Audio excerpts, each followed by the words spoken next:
histoire particulière. Nous sommes dimanche et j'aime bien vous retrouver pour ce récit documentaire en 2 parties. Il est raconté cette semaine par Hubert Prolongeau et réalisé par Vincent Deck. Aujourd'hui, c'est Dimanche douleur, mais riche d'humaine chaleur.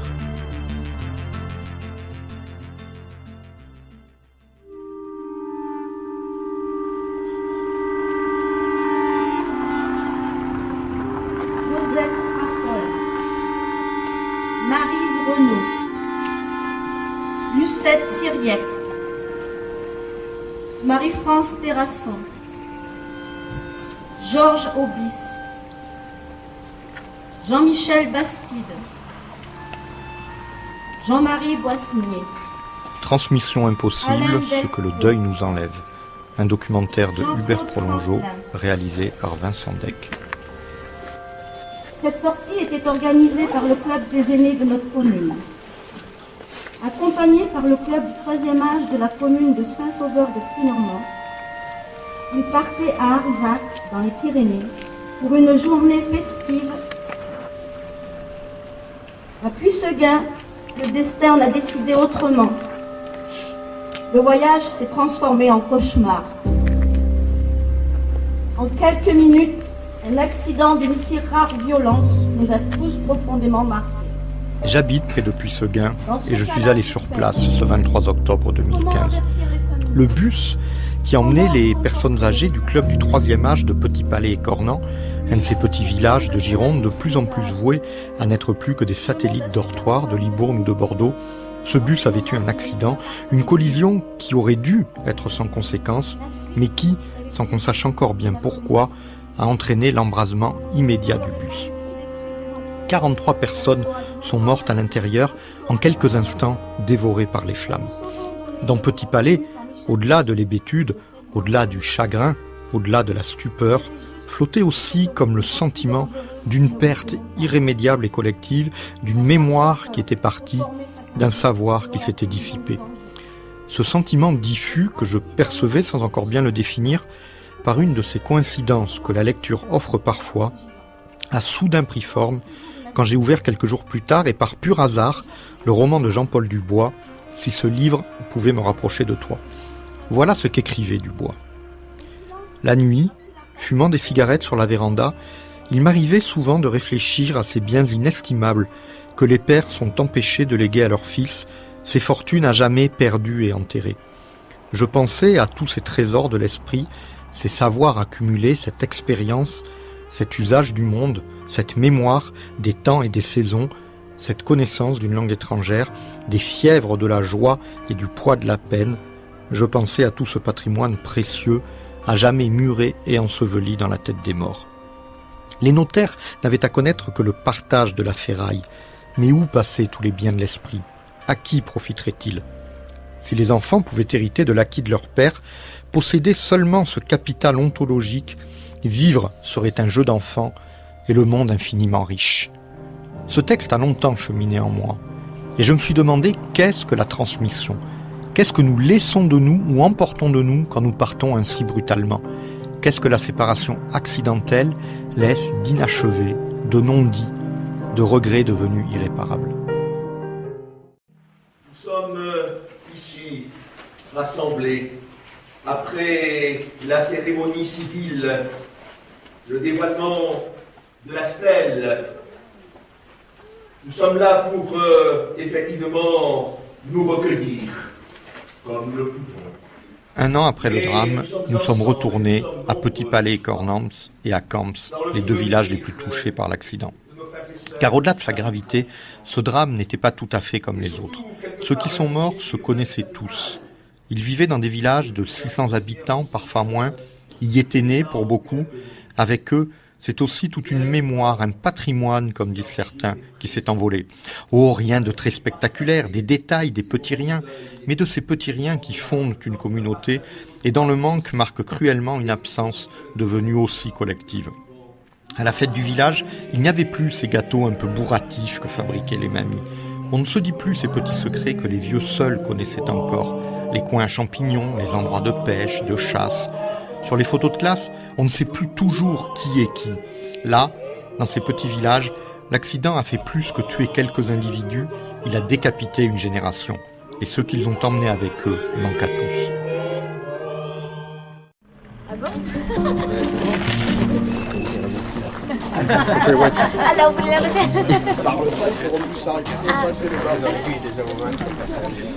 Jérémy Bessard, on est au château Vieux-Mougnac, donc c'est la fête, repas de vendangeurs.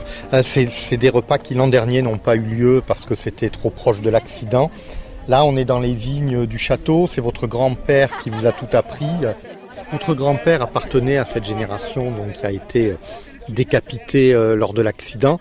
Est-ce que vous avez l'impression qu'avec eux, il y a un savoir qui est parti et des transmissions qui ne se font plus aujourd'hui à Petit Palais? On prend quand même une claque en pleine figure.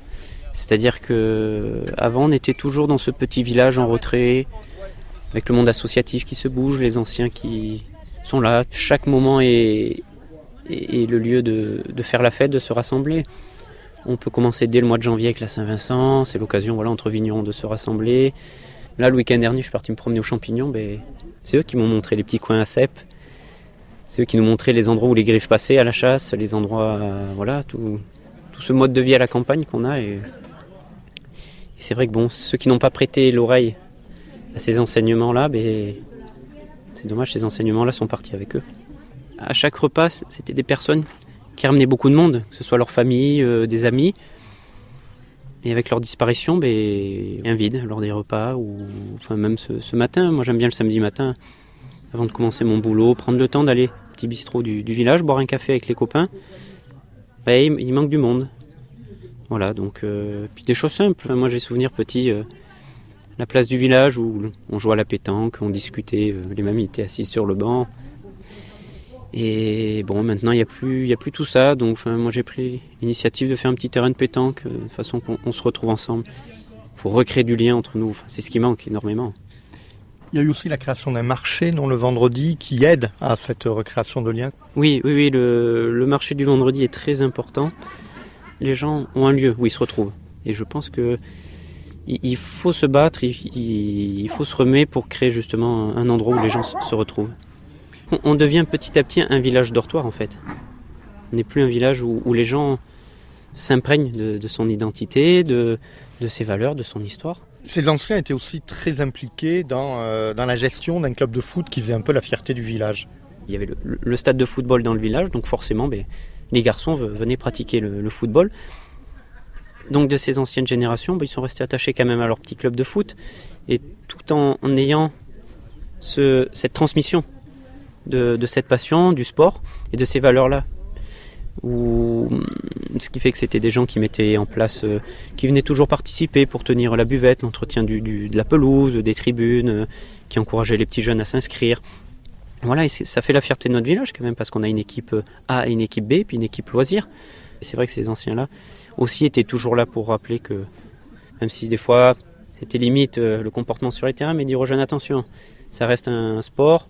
Vous avez 27 ans, vous êtes conseiller municipal. Comment est-ce que vous pensez pouvoir éventuellement agir pour ramener les valeurs qui ont un peu disparu avec les victimes de l'accident?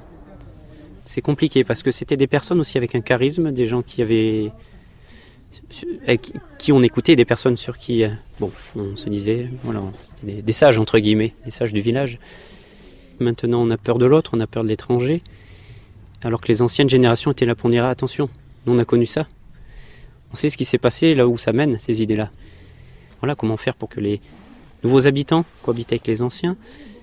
Mais tout ceci, il y avait un équilibre grâce justement à cette ancienne génération, mais le fait qu'elle soit partie, et voilà, on se retrouve au pied du mur et comment faire ça? Comment recréer du lien?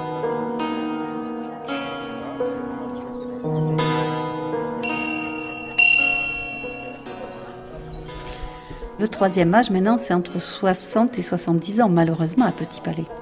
Pour moi, c'est un remplacement de génération. Oui. Oui, c'est un remplacement de génération. Les gens comme nous, qu'on est une vieille famille, que mon fils a repris le domaine, il n'a que 27 ans.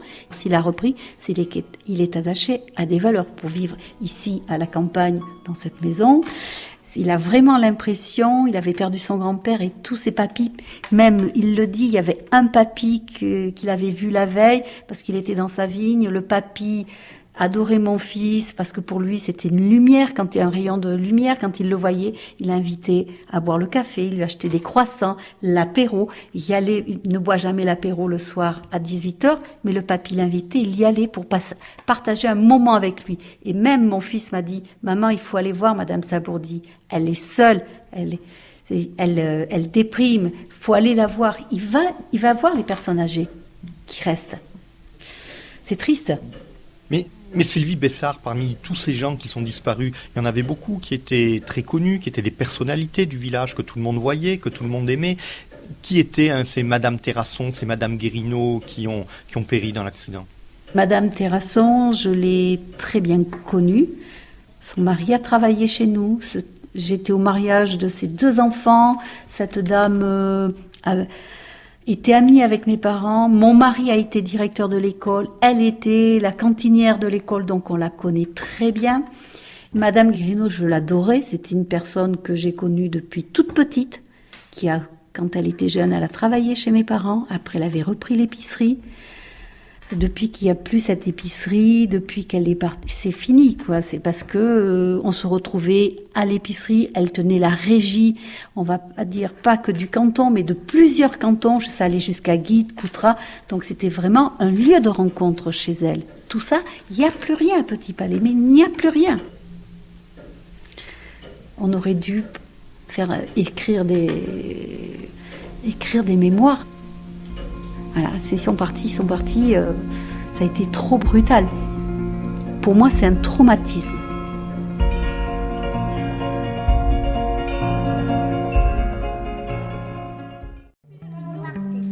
C'est noir cette fois, eh bien dis donc. C'est comme la couleur de là. Ah voilà, c'est comme la couleur de mon chandail, de mon... Merci à Philippe Delaroche, Angélique Villeneuve, Michel Vigier, Sylvie et Jérémy Bessard, David Rezindé, Anne Wilniewski, Élodie Lafont et les résidents de l'EHPAD Cos-Villapia. Transmission impossible, ce que le deuil nous enlève, un documentaire de Hubert Prolongeau, réalisation Vincent Deck, coordination Christine Bernard.